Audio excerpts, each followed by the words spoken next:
This podcast is brought to you by Carvana. Carvana makes car selling fast and easy from start to finish. Enter your license plate or VIN and get a real offer in seconds, down to the penny. If you accept, Carvana will come pick up your car from your driveway. Or you can drop it off at one of our car vending machines. Either way, you get paid instantly. It's fast, transparent, and 100% online. Car selling that saves your time. That's Carvana. Carvana. Pickup fees may apply. Welcome to Looking at Lucasfilm with Brian Gaughan, the podcast with a different perspective on the world of Star Wars, Indiana Jones, and all of the other entities that George Lucas, Kathleen Kennedy, Dave Filoni, and Jon Favreau, as well as the rest of the team at Lucasfilm, have dreamed up over the past 40 years.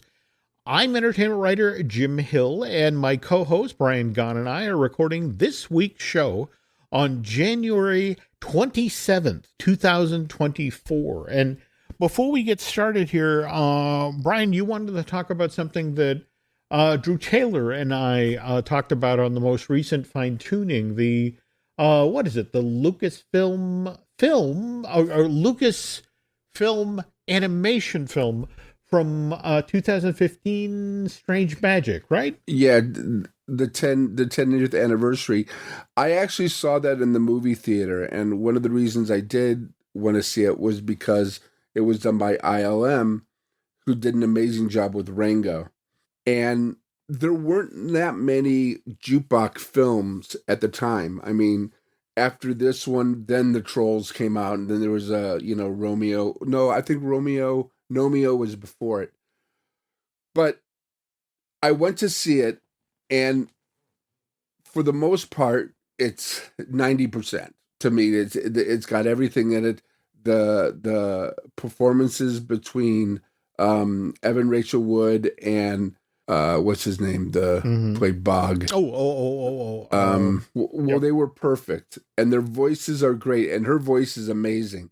And during the song Alan Cummings, and during the song Strange Magic, I got emotional because it was so well done. And it's like one of those films that I could see what Disney saw. They saw it.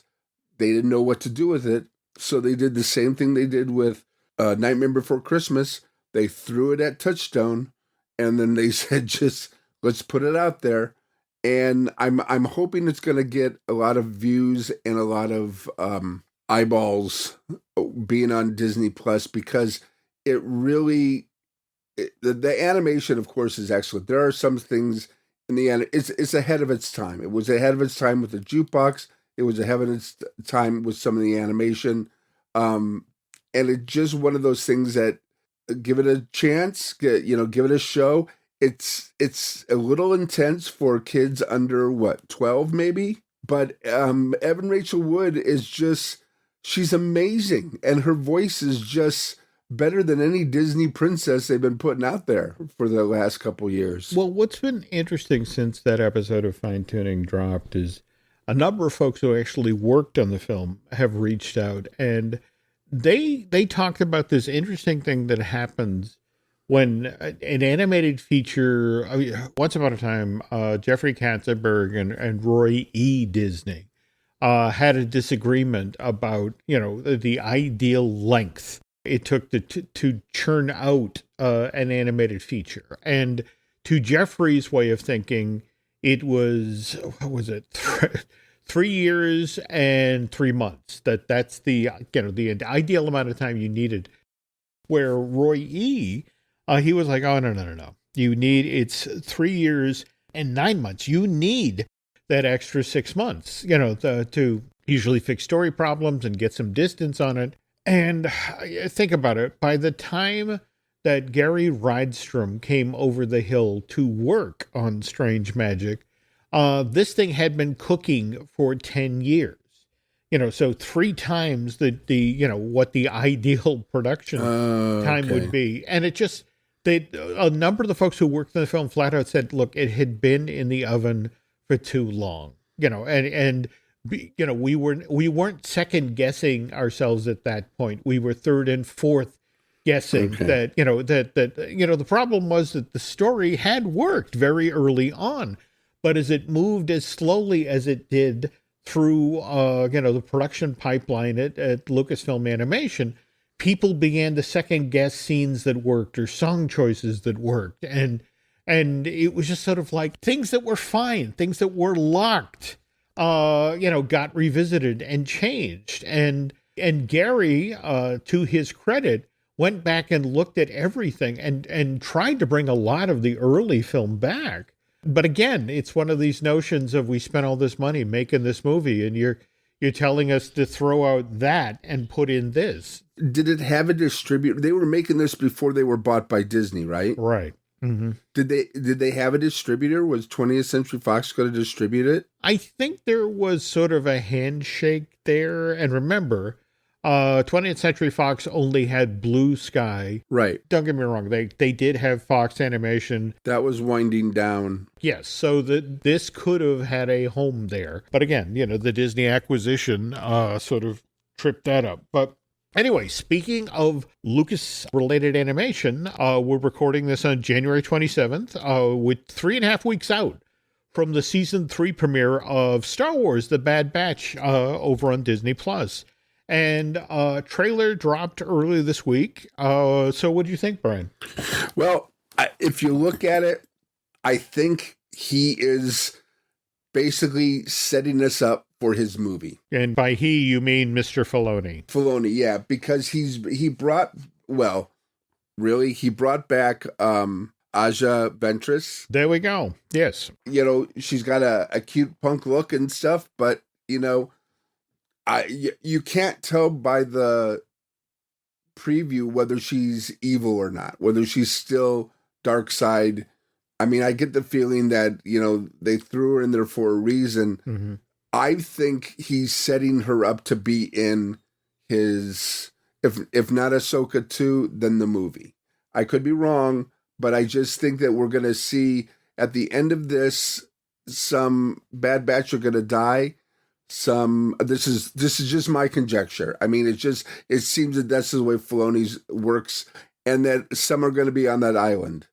And I'm curious where Omega's going to be, and if she's going to be part of his world later on. I think she should be, because I think she's been one of the strongest new characters we've seen in the universe. You're not wrong. Now, where this gets interesting is final season of this animated series returns to Disney Plus on Wednesday, February 21st. Now, what's interesting is 3 episodes are going to drop on that day: Confined, Paths Unknown, and Shadow of Tantus. An interesting thing about the title of the 3rd episode, that refers to Mount Tantus, which is located at the planet of Wayland, which is where the secret Imperial base where Omega is currently being held is located. So, and isn't Deadshot there too? Well, I think you're referring to Crosshair. Crosshairs. Yeah. I'm sorry. Yeah. Isn't he there too? Because you got the idea that they went on the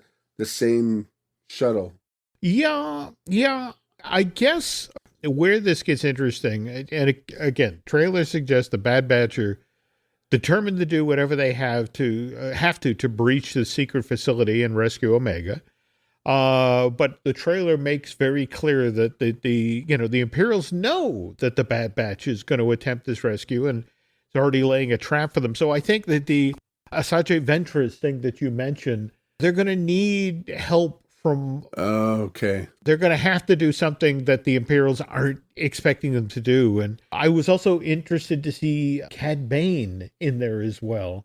And now, just to lay something out here, end of season 2, there was a very strong inference that Tech was gone. He was dead. I mean, we saw him fall from a great height. And they made a big deal about showing his goggles to Omega there at the facility. But Mr.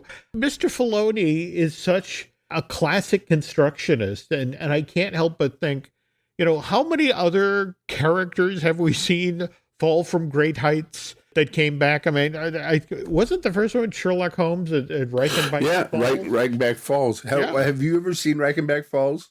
I have not. Oh, it is the most amazing thing you've ever seen in your life. And it was so funny because I was on a tour of young people, well, maybe 18-year-olds. I was 24.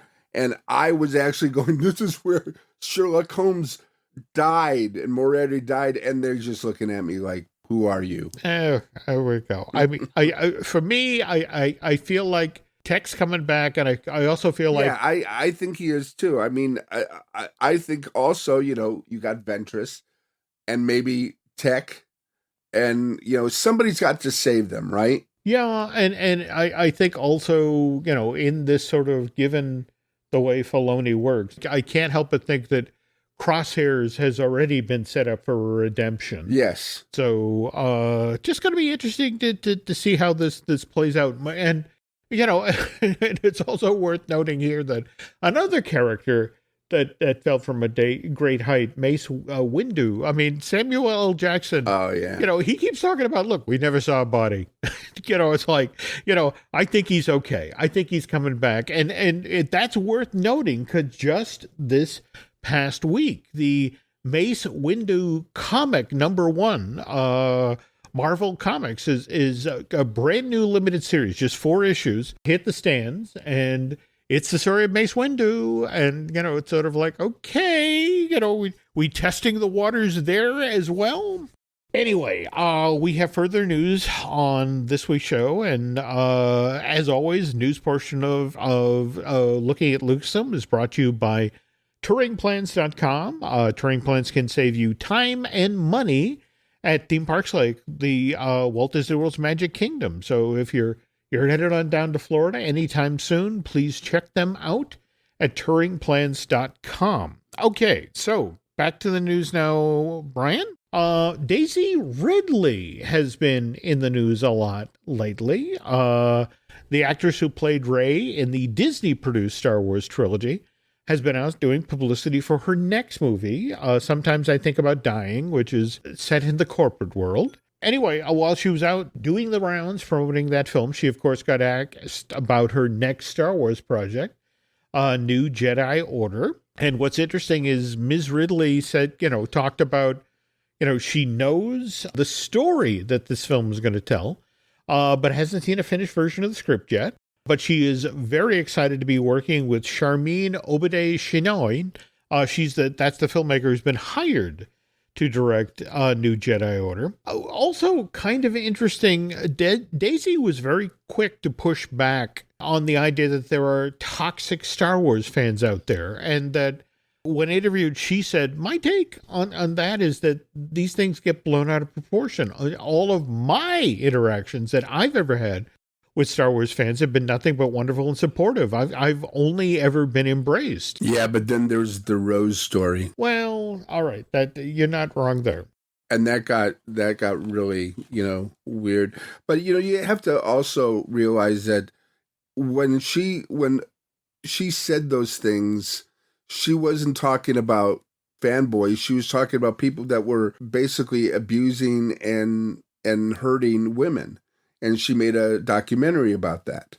And then she went and she directed Ms. Marvel, which is one of the most incredibly entertaining and uplifting things that everybody gets together. And I think it's you should look at that rather than go back, because you can spin anything to tell anything you want to tell. But in reality, all these people want to do is to make great Star Wars films for everybody in the audience. Well, toward that end, when Ridley was on the Today Show on NBC, again, part of the promotional tour for Sometimes I Think About Dying, she was just talking about how she's looking forward to working with Obaid-Chinoy. The thing says, I think we're going to make a great film. But let's also not overlook the obvious here that the other thing that Daisy is obviously looking forward to is her payday for coming back to play Rey. She's reportedly getting $12 million to reprise this role. So more power to her. Also want to stress here, we don't have an official start date yet. We don't know where this film falls in relation to Dave Filoni's Star Wars: The Mandalorian Grogu, which we talked about on last week's show. That one, did they have a script, and they are going to start shooting this year sometime.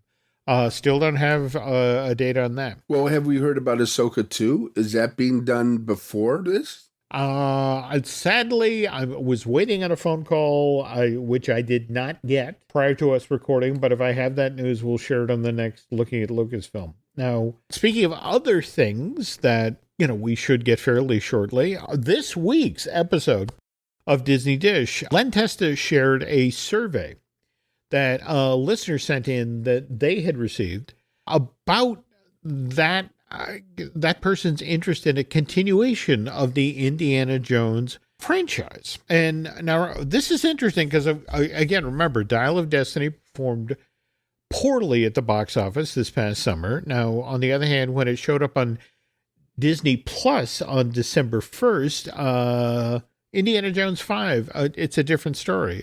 Just in the first 3 days, I want to say it was 533,000 households tuned in to watch that James Mangold movie. And it remained, evidently, viewership remained consistently high throughout the holiday period and well into January. So now, was this survey asked at the parks? It was an after action, as in it had been indicated that you'd gone to the park, and I want to say this individual had, signaled that they had gone to Lucasfilm related stuff in the parks, whether that was Star Tours or the Indiana Jones adventure, that sort of thing. But that was sort of like, oh, you have an interest. Hang on, we have some questions to ask you. Now, have they done that before? Asked about movies and franchise rather than just attractions at the parks? It always keys off of, Disney is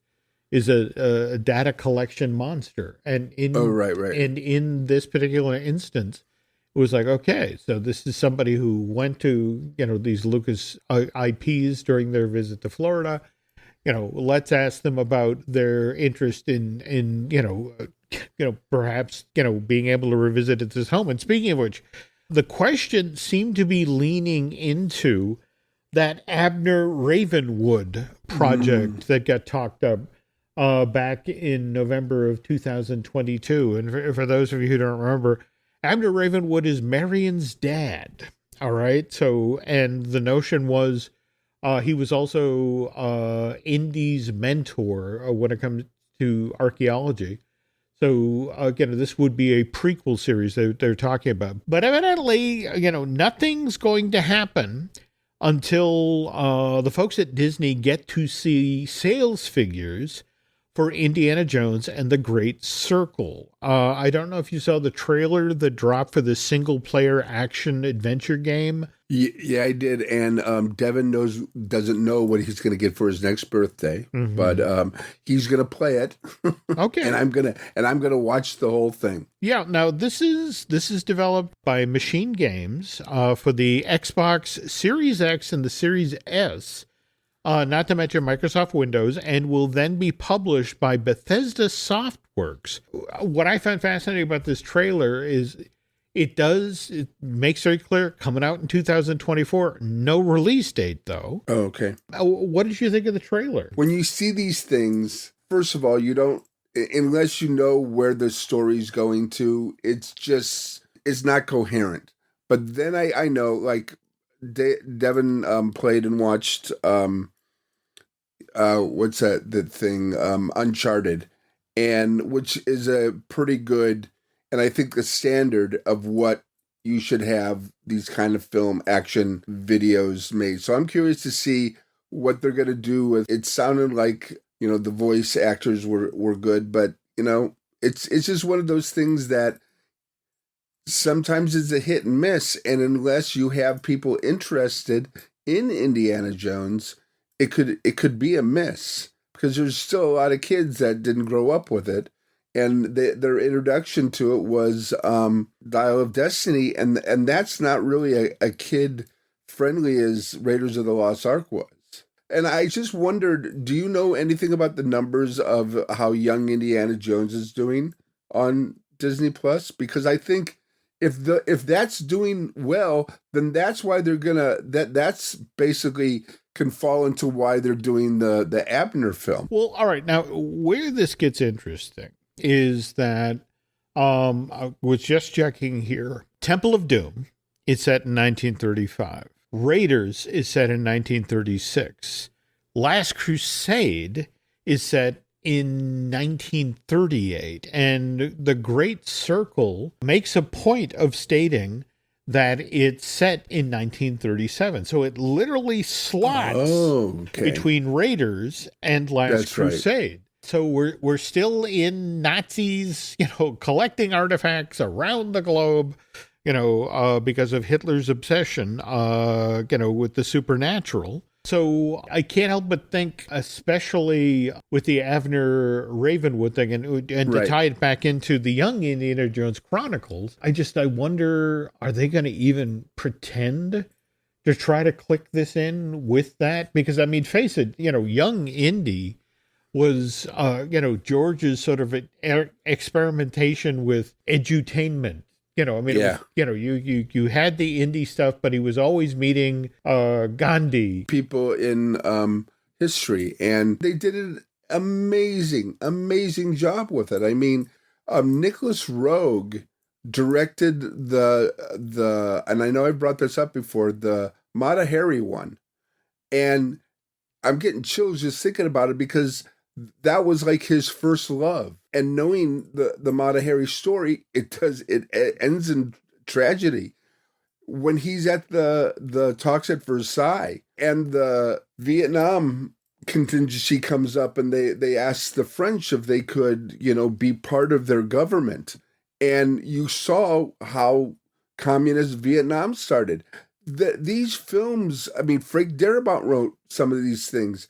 These things were beyond what people thought they should have been. I mean, was it entertaining? Yeah, but they did have to tell the story, and sometimes, that could be a little dry. But the Irish troubles, and oh man, he hit everything. This is where, to sort of circle back to Strange Magic, George had wonderful ideas and brought in really talented people to try to execute them. But every so often there would be something like Red Tails, for whatever reason, did not connect. And the Radioland Murders. I would argue that Radioland Murders, I remember after the success of the initial Star Wars movie. I mean, again, you were working in, at movie theaters around the same time, and how the trays would come in and they were talking about the very next thing that Lucas wanted to do, which was the Radioland Murders. And in the end, when George finally made that movie, in a weird sort of way, it was a crucial part of the success of the prequels, because so much of the production technique, the digital set extensions and that sort of thing, George did the heavy lift on Radioland Murders. But Radioland Murders was also ahead of its time. Because if you look at it, Radioland Murders begat a Knives Out, which begat all these other great things that have been put up there. And of course, it all started with The Last of Sheila. So let's don't go far away from that. But he did. He was ahead of its time. Whatever was going on in George's life would color what he was working on. I mean, he was a dad at that point. He wanted his kids to learn about history in an entertaining way. And, that's what colored, how they approached the young Indiana Jones Chronicles.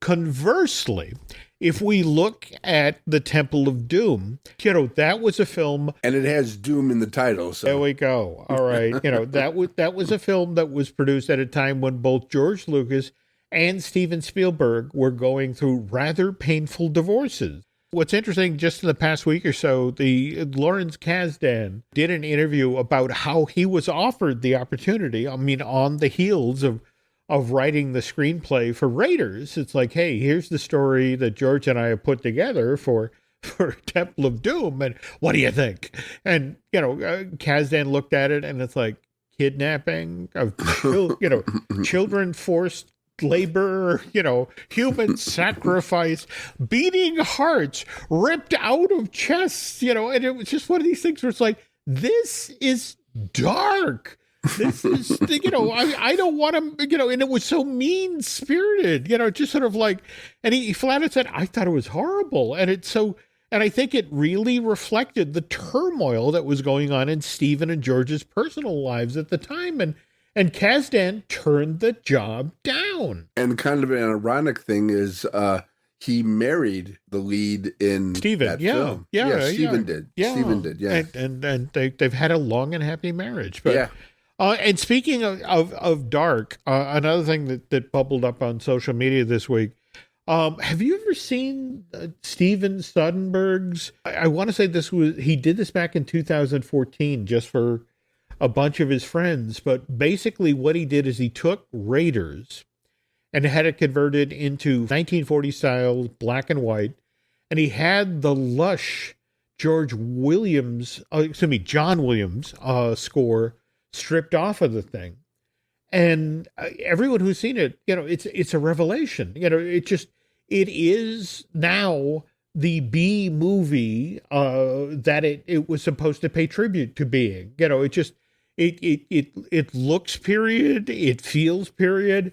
And the weird part of it is there's a number of folks who feel that this version actually plays better than the original. Now, can you find this on YouTube? I've been looking, Okay. So, and if I have it, I will share it.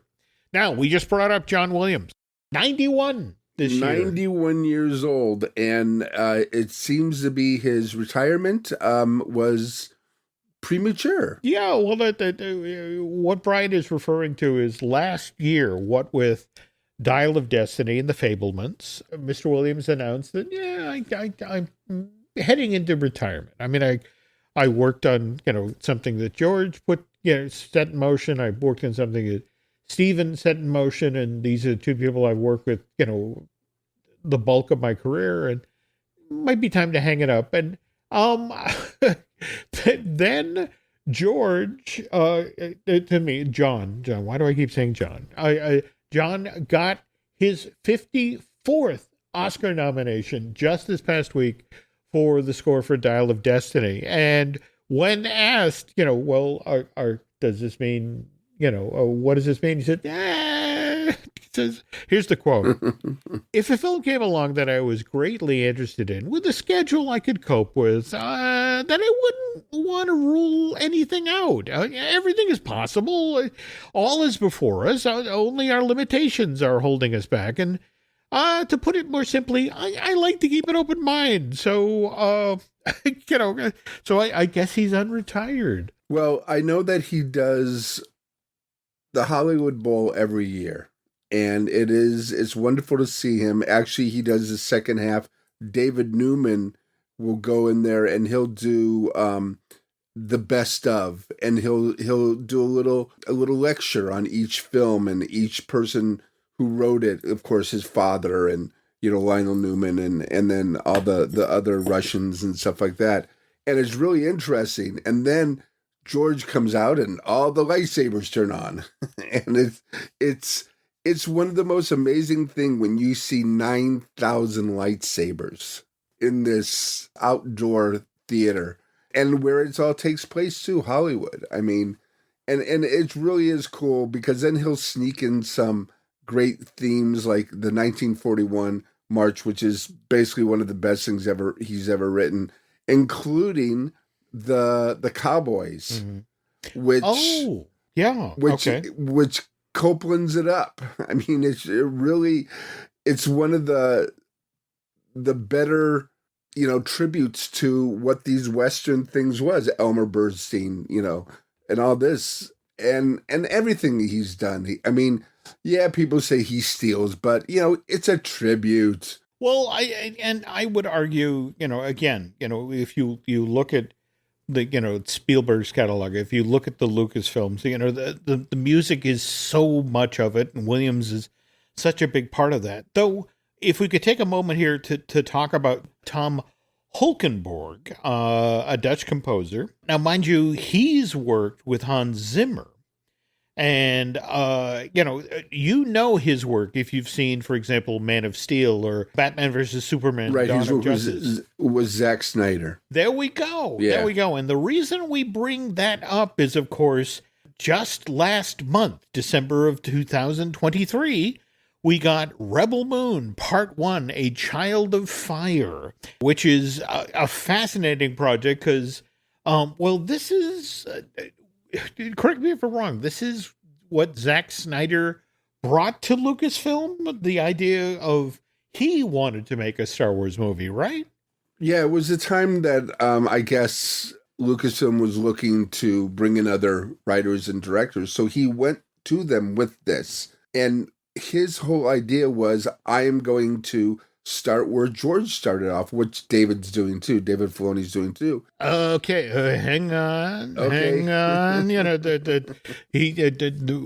What Brian is starting is the feature piece for this week's show, and I trying at the bit here. Okay, so we're gonna pause here for a moment, and when we come back, Brian's gonna leap in with both feet to talk about Rebel Moon. But first, this. Wherever Bud goes, his harmonica goes with him. It's a pocket full of soul.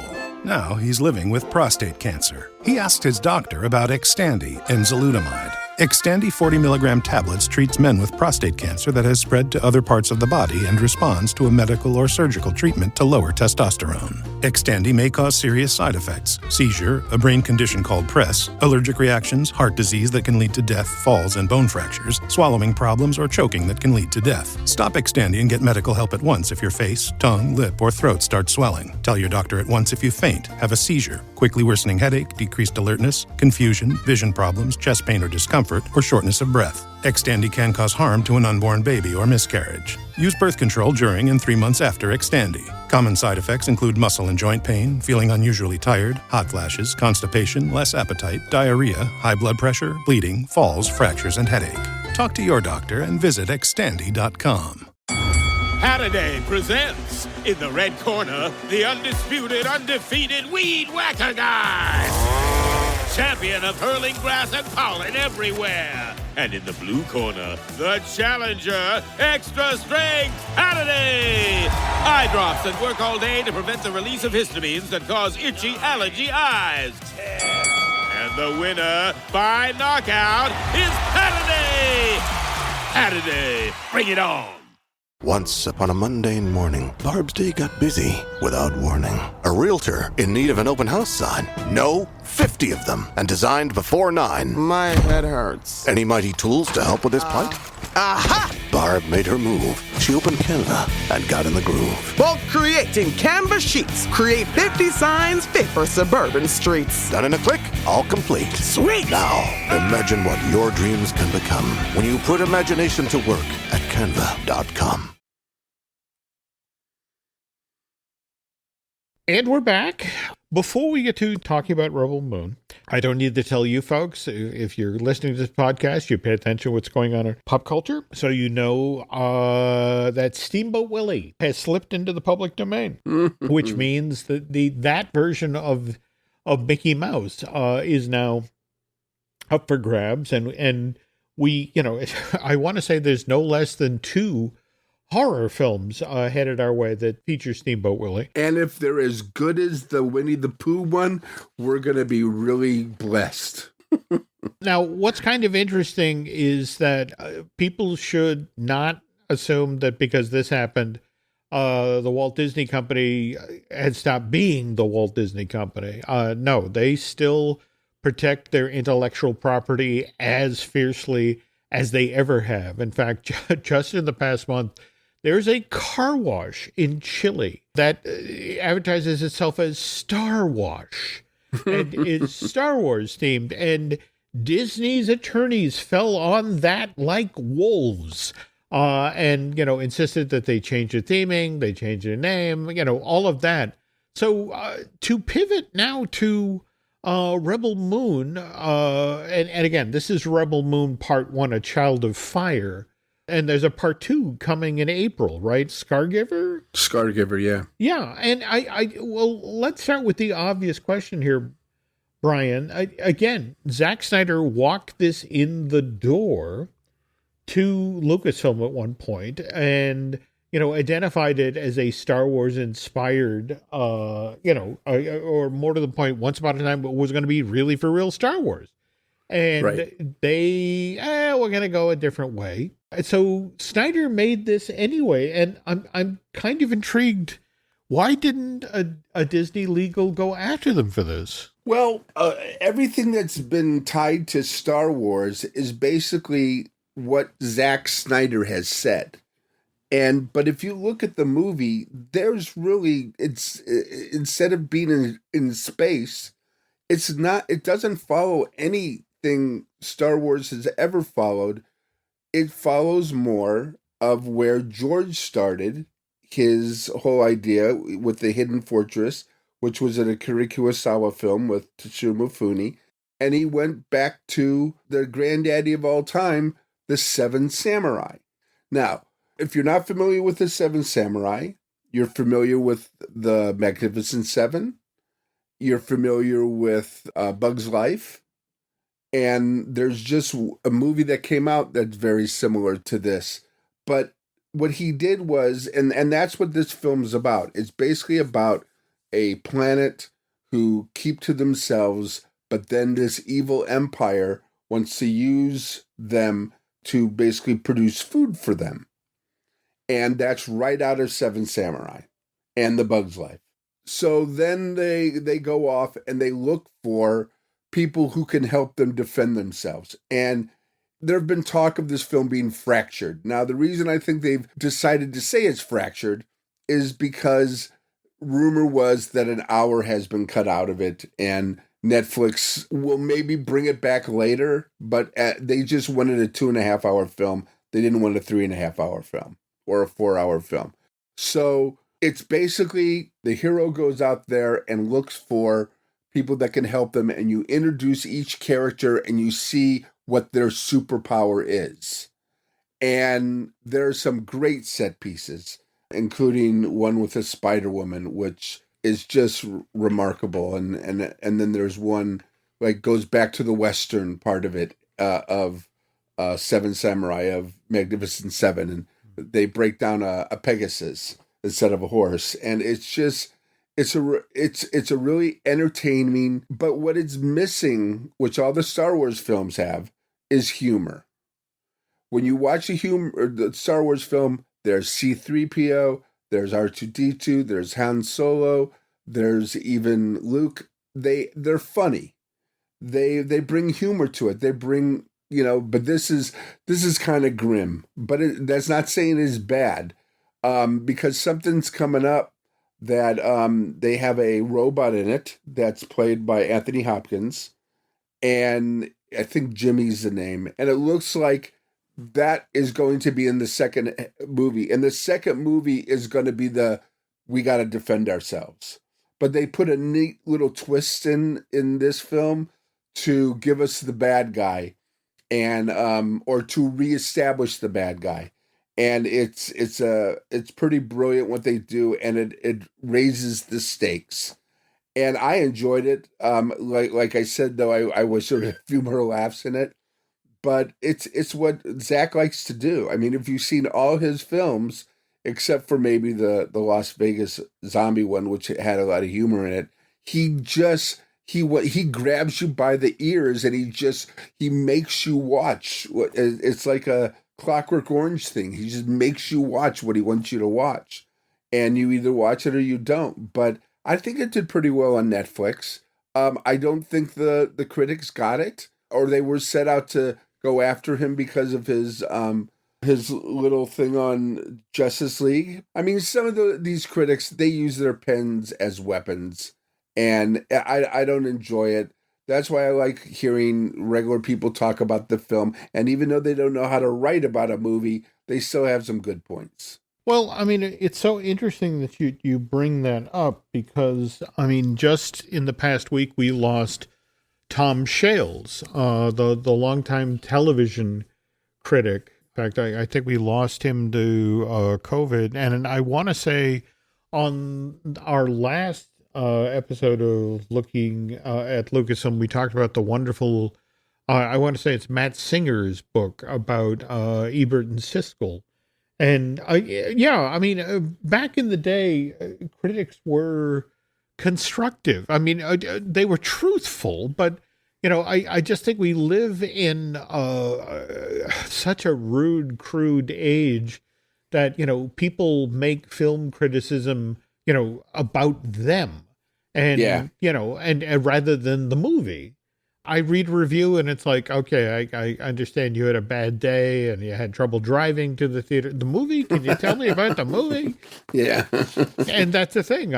When you look at a 9% Rotten Tomatoes, that's excessive.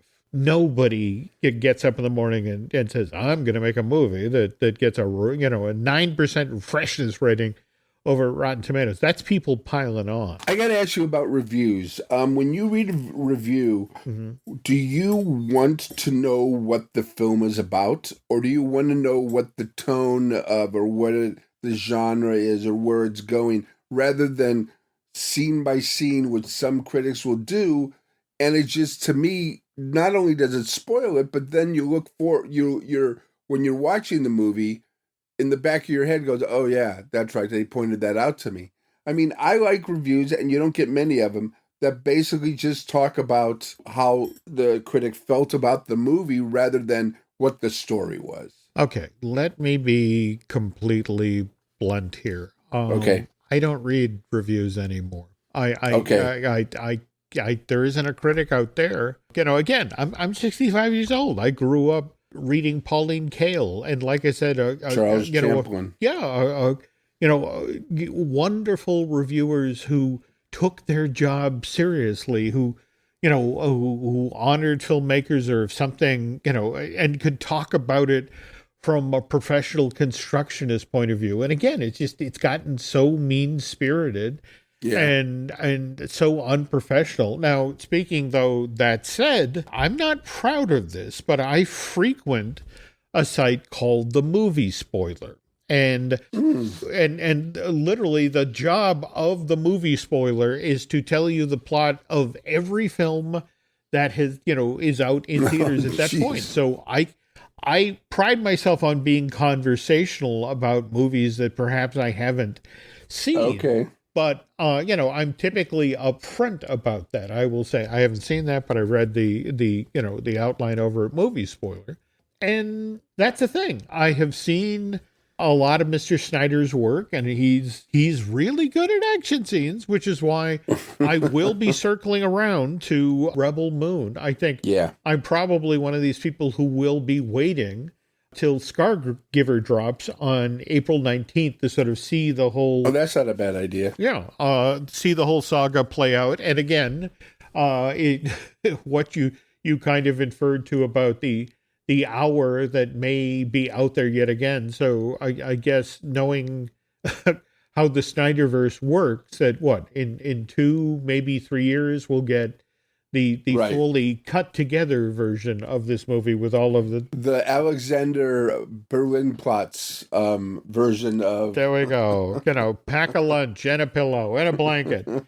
But at the same time, I really appreciate that's what you talked about Snyder was trying to do here, to return to the source material. I mean, let's be honest. A lot of the stuff that Lucasfilm has done lately, whether it's Rebel Moon or Andor or, that sort of thing, has in fact leaned into that. It's like the notion of where we came from. In fact, I would argue, people aren't going to be happy to hear this, but that's what I think weakened the Disney-produced Star Wars trilogy. That now thinking about it, yeah, absolutely. Yeah. That it was one of these things where I think, especially with The Rise of Skywalker, that one it just seemed to me, it's like, what do they want?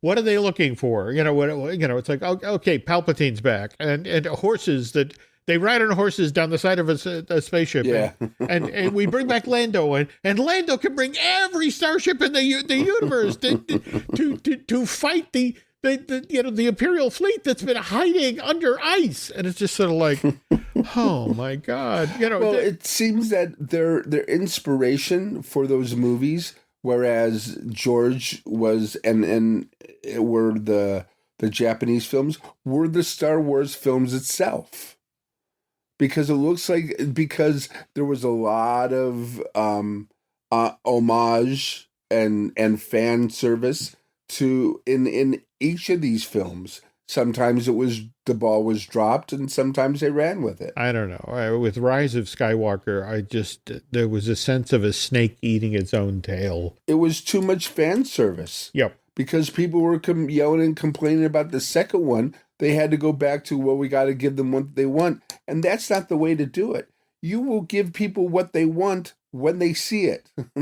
Then they'll go, oh, that's what I wanted. Yeah, that a little bit back to Rebel Moon. Yeah. It follows the Magnificent Seven. When you see it, and then you see Magnificent Seven. I mean, not Magnificent Seven.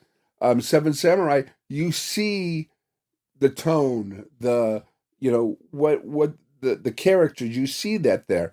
And if you're going to go back to, I mean, has anybody except for the Clint Eastwood movies, has anybody did a Sanjuro or the other one? Have they ever done a remake of that? I mean, that would be a great Star Wars film if you would have somebody come into another part of the galaxy and, where there are fighting fractions and turn them against each other.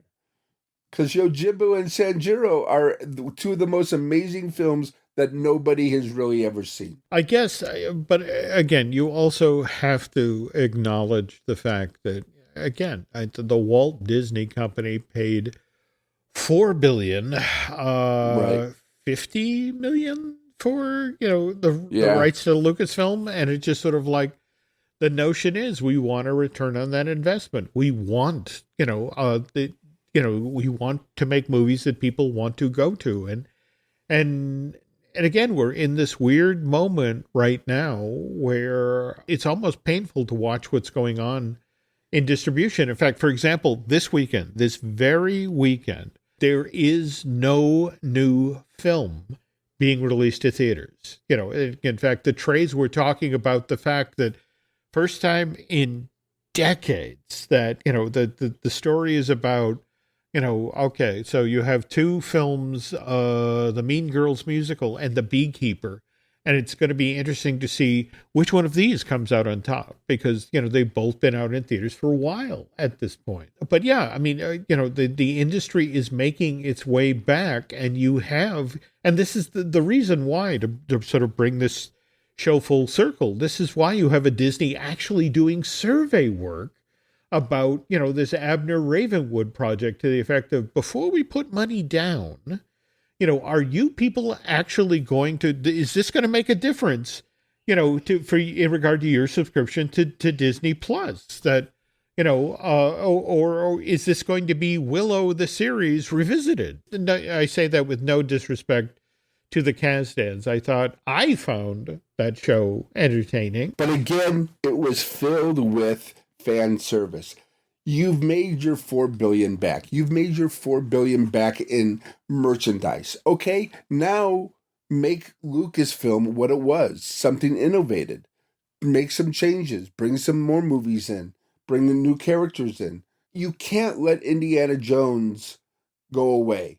And if you have to do another actor, what's the big deal? James Bond has done it. And every James Bond has been pretty damn good. Even Lazenby. So, I don't know. I just think that it's so much, well, if we give the people what they want, they will come. No. If you build it, they will come. That's an interesting little bend you put on that. Yeah, but I don't know. It's like, I guess what's frustrating a lot of Star Wars and Lucasfilm fans is like, for example, the Patty Jenkins project. Yeah, that's. Have we ever heard what happened? I think Patty has taken the approach that she has. It's kind of the James Gunn situation. You don't necessarily say something bad because this idea could come back. you're graceful in the fact that, the studio decided not to go forward with this at this time. And, I enjoyed working with them and developing it, and perhaps we'll revisit this at some point. So face it, that was something very personal to her, given her dad's career. Right. The Rogue Squadron idea, I think, is something that she hopes someday will get revisited. And, I would be fascinated to hear with Dave Filoni, now as the quote unquote chief creative officer at Lucasfilm. It's like, what is he reviewing? What is he looking back on? What projects that they almost did is Dave now sort of, digging through and taking a look at? Because that's what you do when you're the new guy in town. Yeah. Well, it just seems strange. It just seems like they were all ready. They were doing the casting and stuff, and then all of a sudden it went away. So to me, somebody got scared. Somebody said, well, this isn't really the Star Wars film they're looking for. And again, how do you know? Because nobody thought they needed a Rogue One. And then out of Rogue One came one of the best things ever on television.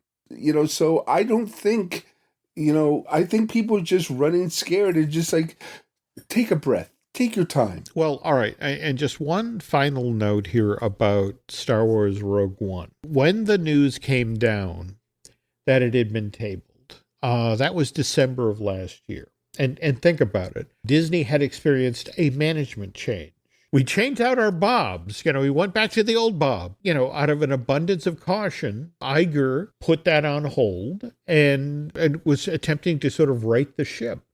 So, again, just going to be kind of fascinating to watch further on down the line what happens there, especially now that Mr. Filoni is kind of calling the shots. And remember, that was the other story we did not talk about earlier in today's show, is that just over the last week to 10 days, there were all sorts of stories out there about how new Jedi Order had been put on hold, that, because Mandalorian and Grogu suddenly took the front spot. It's like, does this mean a new Jedi Order is on hold? And it was fascinating to have Daisy Ridley out there, doing the publicity for Sometimes I Think About Dying, and being quite upfront. No, we're still working on this. We're still going forward. It's a fascinating story. Can't wait to get started. So long story short, folks, lots of stuff in flux, but the upside is that gives Mr. Gaughan and I a lot of stuff to talk about on future episodes. And speaking of which, that's going to do it for this week's show. Brian and I will be back in 2 weeks' time. In the meantime, Brian, where can folks find you on social media? Well, the best thing is Instagram. It's BT Gaughan, Gaughan. Also, since now everybody's on Patreon, okay, I think that if you guys want to talk to us, if you guys want to ask questions, if you just want to give us a heads up, there's a great comment section on each episodes in the Jim Hill, the whole thing. That is an excellent point. Okay. So, it's just that's where you'll always be able to catch us. Because, I don't know if people have been trying to give us messages. Sometimes I get them, sometimes I don't. So this would be the best thing to do, is to do that. And also, I just want to say, I listened to the Epic Universals or whatever. It is amazing. It is so great. I love the format. And I'm glad that you have another... I'm glad I have another thing to drive to you by. Yeah, okay. That's Brian is very, very kind here. We just relaunched the Universal podcast. He's talking about the Epic Universal podcast that I do with Eric Hersey, who handles a lot of back of the house stuff. And it's nice to get back in the saddle over there. But where can we find you, Jim? Let's see. You can find me on the site formerly known as Twitter. Also over on Instagram as Jim Hill Media, likewise on Facebook as Jim Hill Media News. And as Brian just mentioned, over at Patreon, where we launched Disney Unpacked back in October. That is Len and Mai's first ever video series. We're producing that in collaboration with Jim Hill, who spent 30 plus years working at Walt Disney Imagineering. And next episode in that series drops on Sunday, February 4th. We're going to be talking about the creation of the original Mickey's Toontown in California. I was there a day it opened. Really? Oh, wow. Oh, yeah. You probably passed Mr. Schul standing there watching the world go by. And he takes great pride in the fact that when you walk in Mickey's front door, that's basically his mother-in-law's house in Wichita. Oh, wow. So anyway, okay. We also have a bunch of other shows we do here. Again, we just mentioned the Epic Universal podcast, but we also have Disney Dish that I do with Len Testa. We have Fine Tuning, which I do it through Taylor. I'll tell you what, if you folks could do Brian and I a favor, if you get on over to Apple Podcasts and rate and recommend looking at Lucasfilm, that would be a great help. And let's see, I think that's going to do it for now. But again, we'll be back in 2 weeks' time. We'll be that much closer to the start of Bad Batch, and again, we'll find out what's going on with tech. But till then, thanks for listening, and we will be back soon.